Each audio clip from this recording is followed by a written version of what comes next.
In the rugged embrace of Washington's Cascade Mountains, a vast range of snow-capped peaks, dense evergreen forests, and winding rivers that stretch across the Pacific Northwest, lies the abandoned ghost town of Monte Cristo. A ghost town, for those unfamiliar, is a once thriving settlement that's been largely deserted, often leaving behind crumbling buildings as silent witnesses to its past. Monte Cristo sits at an elevation of about 2,762 feet in eastern Snohomish County, nestled in a remote valley at the headwaters of the South Fork Sauk River between towering landmarks like Silvertip Peak and Cadet Peak. The air here often feels thick with the earthy aroma of pine needles and damp soil, mingled with an eerie sense of isolation, as if the mountains themselves hold on to echoes of long-lost ambitions and unfulfilled promises. To understand Monte Cristo's story, it's helpful to step back into the broader context of the American West's gold and silver rushes. In the 1800s, discoveries of precious metals sparked massive migrations where everyday people, farmers, laborers, and adventurers flocked to remote areas hoping to strike it rich. These booms created instant towns filled with saloons, stores, and makeshift homes, but they were often short-lived due to harsh conditions, economic crashes, or exhausted resources. Monte Cristo fits this pattern perfectly. It all began in the early summer of 1889, when a prospector named Joseph Pearsall, while exploring the wild terrain, spotted glittering flecks of gold and silver in the waters of 76 Gulch, a narrow, rocky ravine named for the year 1876, possibly tied to America's centennial or local lore. Pearsall, like many prospectors of the time, was likely a rugged individualist drawn by rumors of mineral wealth in the Cascade foothills. His find ignited a frenzy. Miners rushed in, staking claims on veins of ore that promised riches. This marked the birth of Monte Cristo, named perhaps after the famous novel by Alexandre Dumas about hidden treasure and revenge, or simply evoking the idea of a mountain of Christ in its isolated grandeur. The town didn't stay small for long. By 1891, it had become the first major mining camp on the western slopes of the Cascades, with 13 active mines and 40 claims, expanding to 211 by 1893. Access was challenging at first. Miners hiked over steep passes like Willmans or Poodle Dog from the south, or followed rough wagon trails from places like Sauk City on the Skagit River. But the promise of wealth drew thousands. Rough-and-tumble miners swinging pickaxes in dark tunnels, sharp-eyed speculators betting on claims, and opportunistic entrepreneurs setting up businesses to cater to them. The population swelled to over 1,000 by 1894, turning the valley into a bustling hub of greed and grit, a place where fortunes were made amid the clatter of machinery and the haze of campfire smoke. The infrastructure boomed too. Elaborate aerial tramways hauled up to 230 tons of ore daily over ridges like Mystery Ridge, and a massive 5-level concentrator was built at the town site. Ore was then shipped out via a 42-mile railway to Hartford for smelting, employing up to 200 workers at its peak in 1896, with a monthly payroll of around $10,500 supporting hundreds more indirectly. What fueled this rapid growth? Big money from the East Coast. Powerful investors saw potential in the rich surface deposits of gold and silver. Chief among them was John D. Rockefeller, the oil tycoon and one of America's wealthiest men, whose syndicate bought controlling interests in the top claims in 1891.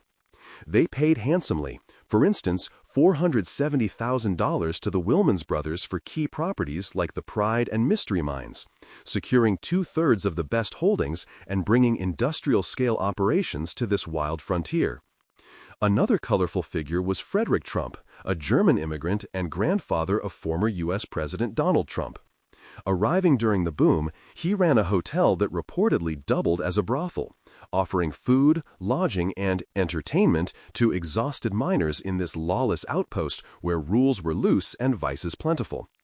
Trump's establishment catered to the human side of the rush, weary workers seeking respite from backbreaking labor in cold, dangerous tunnels. Yet, like many boomtowns, Monte Cristo's glory was short-lived, illustrating the fragile nature of resource-dependent economies. Prosperity peaked in the mid-1890s but crumbled under a series of blows. First came devastating floods. In 1896, heavy rains damaged railroad tunnels and tracks, disrupting ore transport. Then, in 1897, even worse flooding ravaged the infrastructure, washing out sections of the vital railway that connected the town to the outside world. These natural disasters weren't just bad luck, they exposed vulnerabilities in building on flood-prone river valleys. Compounding this were technical issues. The ore contained metallic impurities that complicated processing at the local concentrator and the smelter in nearby Everett, reducing profits. By 1900, many miners abandoned the town for the Klondike Gold Rush in Alaska, drawn by fresher promises of wealth. Economic woes sealed the fate. National financial panics, including the severe panic of 1907, dried up investment.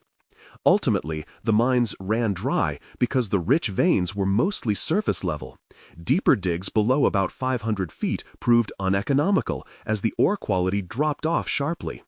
By 1907, operations halted, leaving behind skeletal remnants, rotting wooden cabins, rusted cables from tramways, and overgrown paths that whisper of buried secrets, from untapped riches to the human toll of cave-ins, diseases, and isolation.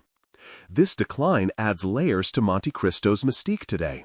While not overflowing with documented hauntings, its ghost town status fuels folklore. Tales of shadowy miner spirits wandering the ruins, perhaps victims of floods or accidents, or echoes of a curse from disturbed natural lands. This decline adds layers to Monte Cristo's mystique today. While not overflowing with documented hauntings, its ghost town status fuels folklore. Tales of shadowy miner spirits wandering the ruins, perhaps victims of floods or accidents, or echoes of a curse from disturbed natural lands. Some online theories speculate conspiracies, like Rockefeller's group hiding the true extent of pollution or exaggerating the mine's potential to manipulate stock prices, though evidence is thin. Modern cleanup efforts from 2012-2015 addressed toxic legacies, but the site's remoteness, now reached via a 4-mile hike from Barlow Pass, preserves its aura of forgotten dreams. Elara Thompson was no ordinary hiker. She was a dedicated folklore enthusiast, a person who passionately studies and collects traditional stories, myths, and legends passed down through generations, often with a skeptical eye towards separating fact from fiction. With a background in anthropology from a small Pacific Northwest college, Elara had built a modest online following by debunking urban legends on her blog and podcast, where she methodically dissected tales of Bigfoot sightings or cursed artifacts using historical records and scientific reasoning. But Monte Cristo intrigued her. It blended verifiable history with shadowy folklore, making it a perfect subject for her next episode. On a crisp autumn morning in late October 2025, when the leaves turned fiery shades of red and gold and the mountain air carried a sharp chill, she set out from Barlow Pass, a historic trailhead along the Mountain Loop Highway in Snohomish County, Washington. The 4-mile trail to Monte Cristo follows the remnants of the old Everett and Monte Cristo railway grade, a flat, relatively easy path built in the 1890s for transporting ore, now overgrown with ferns and alder trees, requiring hikers to ford the South Fork Sauk River multiple times via log bridges or wading in low water seasons. Elara's backpack was heavy with essentials: a weathered leather notebook for jotting observations, a high-end digital recorder to capture ambient sounds or potential evidence, energy bars, a first aid kit, and a GPS device, since cell service vanishes in these remote Cascades. Her interest had been sparked by online articles and forums she'd scoured late into the night, detailing Monte Cristo's haunted reputation. These stories painted the ghost town as a place where the veil between the living and the dead felt thin, with reports of minor ghosts, apparitions of long-deceased workers in dusty overalls and helmets lingering amid the ruins. Their spirits were said to be trapped by untimely deaths from common mining hazards, cave-ins that buried men alive under tons of rock, devastating floods that swept through tunnels and camps, or the brutal isolation of the Cascades, where harsh winters and loneliness drove some to despair or madness. Local folklore, often shared around campfires or in regional history books, added mystical layers. Whispers of a curse upon the land, possibly invoked by indigenous spirits from tribes like the Soxweatl or Snohomish, who viewed the mountains as sacred and were angered by the miners' desecration, blasting into the earth, polluting rivers with tailings, and disrupting ancient burial grounds or spiritual sites. Other tales spoke of a vengeful witch or hermit woman from the 1890s, a figure blending European settler myths with local lore, who allegedly foresaw the invaders' insatiable greed and summoned ancient forces, perhaps drawing from Native American shapeshifter stories or Old World witchcraft, to plague the town with phantom lights, glowing orbs mistaken for lanterns of lost souls, and echoing cries that mimicked trapped miners calling for help. Ilara dismissed most of these as romanticized history, embellishments born from the town's dramatic decline, where real tragedies like the 1897 flood or fatal accidents were amplified into supernatural narratives to explain the eerie abandonment. Yet she couldn't ignore the buzz on conspiracy forums like Reddit or obscure history sites, where users spun wilder theories. Some claimed Rockefeller's syndicate deliberately covered up richer, deeper veins of ore to manipulate global metal markets, abandoning the town prematurely to hoard profits elsewhere. Others alleged that government agents in the 1920s, during failed revival attempts, hid evidence of toxic spills from arsenic and lead in the mining waste, which poisoned water sources and sickened residents, blaming the town's natural decline on economics, while the spirits of the afflicted, including children who died from contaminated streams, roamed in eternal protest. These ideas, while lacking hard proof, drew from real events like the 2012-2015 federal cleanup of hazardous sites, fueling speculation that more sinister cover-ups lingered. As she crested the final ridge after about 2 hours of steady walking, the trail ascending gently through old-growth forest dotted with interpretive signs about the mining era, the town unfolded before her like a faded sepia photograph from a history textbook. Scattered across the valley floor were crumbling cabins, their wooden frames sagging under decades of snow and rain, roofs caved in and walls reclaimed by vines. Rusted tramway cables, once part of an aerial system that ferried ore buckets over steep ridges like a primitive ski lift, now snaking lifelessly up the slopes. And the skeletal remnants of the concentrator, a massive industrial building where raw ore was crushed, sorted, and concentrated using water and machinery to extract valuable metals before shipment. The wind whistled through the towering pines, carrying faint metallic clangs that sounded eerily like pickaxes striking rock, perhaps echoes from loose debris or the creek, but Ilara chalked it up to her overactive imagination, heightened by the solitude. Curious about the human stories, she wandered first to the site of the old hotel, where Frederick Trump's establishment had stood in the 1890s. Trump, an enterprising immigrant, had capitalized on the boom by running what was ostensibly a boarding house, but reportedly included a brothel on the upper floors, providing companionship alongside meals and beds to miners flush with pay but starved for comfort in this male-dominated frontier. Today, little remained but foundation stones, rectangular outlines of buried basements overgrown with thick moss and wildflowers, marking where the two-story structure once bustled with card games, whiskey, and illicit encounters. Folklore claimed this spot was haunted by a spectral woman in tattered Victorian garb, long skirts, a corseted bodice, and a bonnet frayed by time. A former sex worker from the brothel who met a violent end at the hands of a jealous miner in a fit of rage over shared affections. Her ghost was said to whisper seductively to lone hikers, luring them off the trails into the dense underbrush where they might get lost or encounter accidents. A tale that blended Victorian-era morality warnings with the real dangers of prostitution in lawless mining camps. Ilara felt a shiver run down her spine, not from cold, but from the weight of the stories. She paused to switch on her recorder, speaking softly into it. No sign of apparitions yet, but the isolation here, miles from help, surrounded by unforgiving wilderness, definitely breeds stories, turning every rustle into a ghost. Venturing deeper into the overgrown ruins of Monte Cristo, beyond the main cluster of dilapidated cabins and toward the steeper slopes where the real mining action once unfolded, Ilara found herself nearing the entrance to the Mystery Mine, one of the most prominent and productive tunnels in the district. To put this in context, the Mystery Mine was first staked in August 1889, shortly after the initial ore discoveries, and it tapped into a rich vein of silver and gold that ran alongside neighboring claims like the Pride of the Mountains.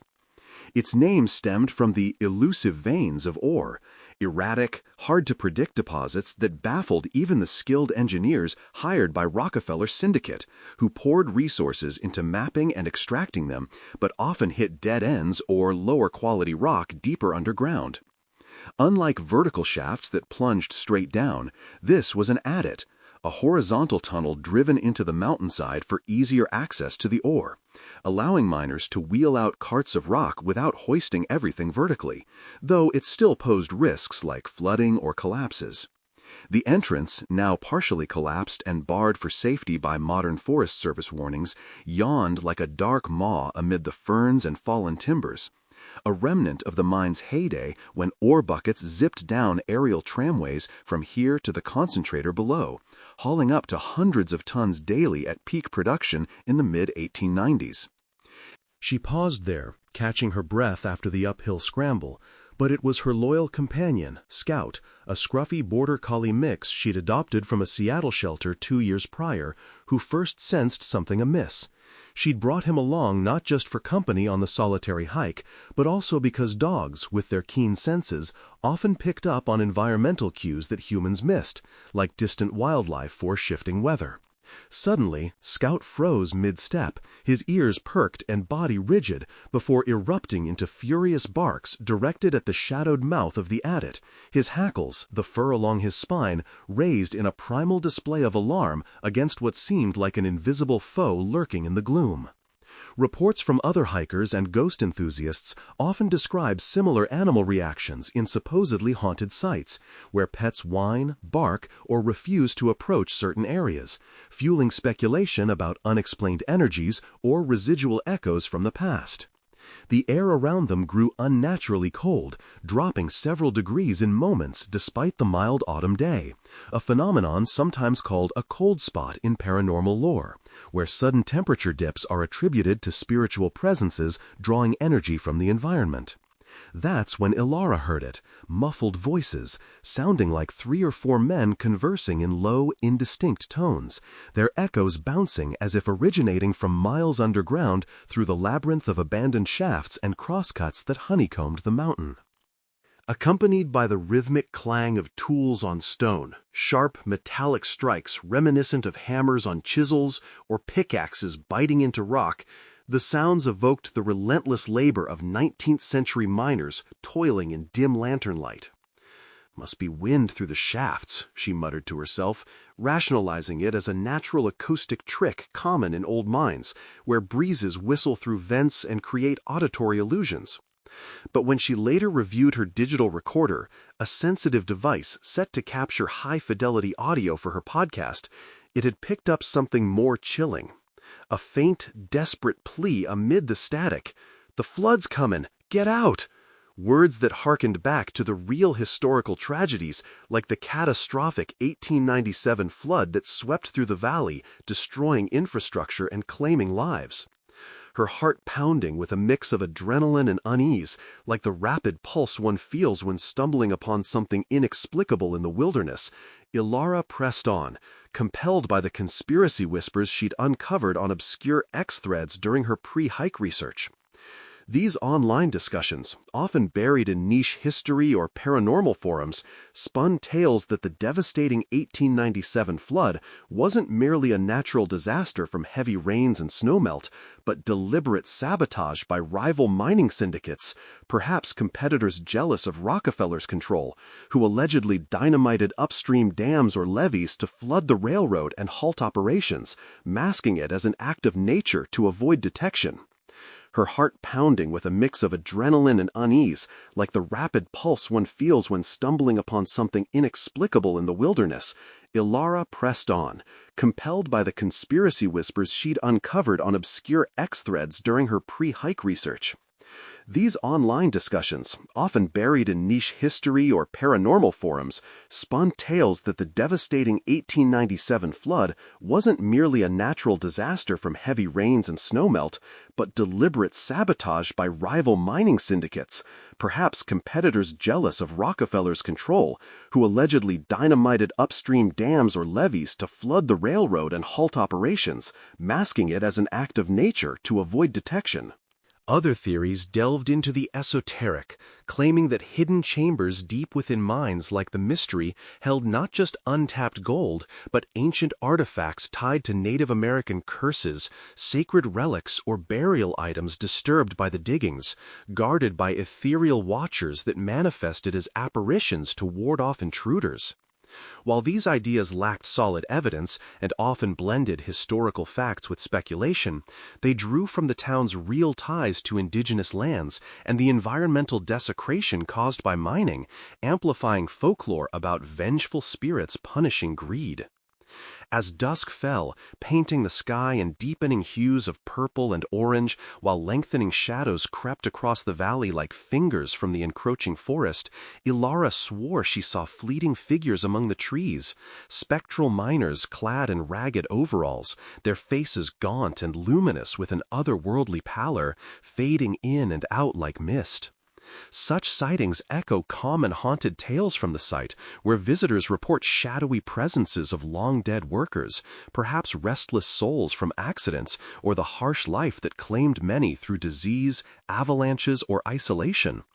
One figure seemed to approach her directly, his hollow eyes, sunken sockets devoid of life yet piercing, fixed on hers, murmuring in a raspy whisper about the real treasure, buried deeper in the uncharted tunnels, untouched by Rockefeller's industrial grasp and protected by the mountain's wrath, a curse that doomed the town to abandonment. As Ilara stood frozen near the mystery mine, her heart still racing from the eerie sounds and fleeting figures, a sudden jolt of panic surged through her. Scout, her normally calm border collie mix, abruptly bolted toward a collapsed cabin a short distance away, his barks sharp and urgent as if drawn by an unseen force. The cabin, one of many scattered across Monte Cristo's ruins, was little more than a heap of splintered timber and rusted nails, its roof long caved in under the weight of decades of heavy Cascade snows. Such structures were typical of the 1890s boomtown, hastily built to house miners, store supplies, or serve as workshops, often with thin walls that offered little protection against the brutal mountain winters. Ilara, driven by instinct to protect her dog and her own curiosity, stumbled after him, her hiking boots catching on roots and jagged rocks hidden beneath the overgrowth of ferns and moss. As she reached the cabin's skeletal remains, the atmosphere shifted dramatically, as if she'd crossed an invisible threshold. The air thickened, growing heavy with an acrid smell, like smoke from long-extinguished fires, reminiscent of the wood stoves and forges that once roared in Monte Cristo's saloons and blacksmith shops during its peak in the mid-1890s. This sensory shift felt disorienting, almost like stepping into a time warp, a phenomenon some paranormal enthusiasts describe as a residual haunting, where past events replay like a looped recording, imprinted on a place by intense emotions or trauma. This sensory shift felt disorienting, almost like stepping into a time warp, a phenomenon some paranormal enthusiasts describe as a residual haunting, where past events replay like a looped recording, imprinted on a place by intense emotions or trauma. Suddenly, vivid visions assaulted her senses, vivid and chaotic, like fragments of a dream not her own. She saw booming saloons, rowdy establishments, where miners, flush with pay, clinked glasses of whiskey, their laughter echoing until it morphed into panicked screams as floodwaters from the catastrophic 1897 deluge surged through the valley, sweeping away tents and livelihoods. In another flash, she glimpsed Frederick Trump's hotel brothel, its dimly lit rooms filled with the desperate pleas of women, sex workers who faced violence and exploitation in the lawless boomtown, their voices crying out as if trapped in time. Most harrowing were images of miners clawing frantically at tunnel walls, their faces etched with terror as dirt and rock collapsed in a cave-in, a common fate in the poorly reinforced shafts of the Mystery or Pride mines, where at least a few men met gruesome ends during the town's operation. These visions felt like a collision of Monte Cristo's folklore and its grim history, where tales of a curse, perhaps from indigenous spirits angered by the miners' greed or a vengeful figure summoning retribution, merged with documented tragedies like floods, accidents, and economic collapse, manifesting as an eternal unrest that seemed to haunt the valley, fueled by the unfinished business of dreams shattered by greed. The experience overwhelmed Ilara, snapping her back to reality as Scout whined at her side, nudging her leg. Night was falling fast, the Cascades' dense forest swallowing the last of the October light, casting Monte Cristo into an eerie twilight where shadows seemed to move on their own. Fearing disorientation or worse, hikers have gotten lost in these mountains, especially after dark. With hypothermia a real risk in the chilly autumn nights, she grabbed Scout's leash and fled back toward the Barlow Pass Trail, her flashlight beam cutting through the gathering dark. As she hurried along the old railway grade, her digital recorder, still running in her jacket pocket, began glitching with bursts of unexplained static, crackling interference that paranormal investigators might call electronic voice phenomena, where spirits supposedly imprint voices or sounds onto recordings. The static drowned out her earlier notes, leaving only fragments of that chilling plea from the mine. "The flood's comin'." Back in the safety of civilization, likely at a cozy coffee shop in Everett or her small apartment in Seattle, Ilara pored over her notes and recordings under the glow of a desk lamp, her mind wrestling with what she'd experienced. As a skeptic, she tried to rationalize it. Perhaps the visions were her imagination, stoked by the isolation and haunting stories. The smoke could have been lingering campfire residue from other hikers. The sounds, mere tricks of wind and geology. Yet, the conspiracy theories she'd read on X threads nagged at her. Could Monte Cristo's abrupt abandonment after 1907 hide something sinister, like arsenic-laced secrets from mining waste that poisoned the soil and water, sickening residents and prompting a cover-up by Rockefeller's syndicate or later government agents to mask the environmental toll? Historical records confirm that toxic tailings, piles of processed rock containing arsenic and lead, did pollute the area, leading to a federal cleanup from 2012 to 2015, where thousands of cubic yards of contaminated soil were removed to protect the Sauk River watershed. Or was the town's fate simpler? A natural reclamation by the unforgiving Cascades, where mountains and forests outlasted human ambition, and the folklore of curses and ghosts served as a cultural warning to respect the land's power. Ilara couldn't shake the feeling that Monte Cristo's ghosts, whether literal spirits or the lingering weight of its history, didn't rest easy. The stories of miners, dreamers, and forgotten souls, etched into the jagged peaks and silent ruins, seemed destined to echo through the Cascades forever, a testament to a place where greed met its match in nature's indifference and time's relentless march.